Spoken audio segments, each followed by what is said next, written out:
uso niyang ngani-ngani na yan ang masungal-ngal. Ngani kayo ng ngani nang meron sa ngani. Ano to? Aba.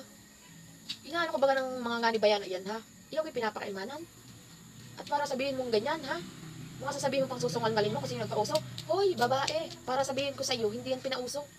Sa Jayang Punto, lumaki ako sa Mulanay. Pinanganak ako sa Mulanay, Quezon. Ang aking mga lola, ang parents ng aking ina, taga Marindoque. Sila nagnangani ba ya? Oo ngani. Alam mo ga ang oo ngani? Yun ay pagsang-ayon, hindi mo alam. Halimbawa, ay, papansin nga naman ni Maris Cabral, ay, oo ngani, yan sasabihin gayon. Ay, oo ngani, si Maris Cabral, kulang sa bakuna. Napapapansin, iniintindi ka na lang namin. Ganong mga linya mo, nakakadwa. Hindi mo alam yun.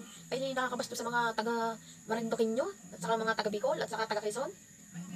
Napapansin mo. Ngayon, di alam mo na, ha? Makatinili ng bunganga mo, hindi ka naman pinapakalmanan diyan. Ama, hindi walang magawa sa buhay. Wala ka ibang maikontent. Ha? At pati mga punta ng may punta papakalmanan mo. Ay, kinaman ka, no? Ikaw, Ngani! Sorry na ngani! Okay ka ba, ngani? Okay na ngani! Para mga kulang. Hindi nakakaintindi, mga sasabihin mo pag kulang sa bakuna. Baka ikaw kulang na babae ka sa bakuna.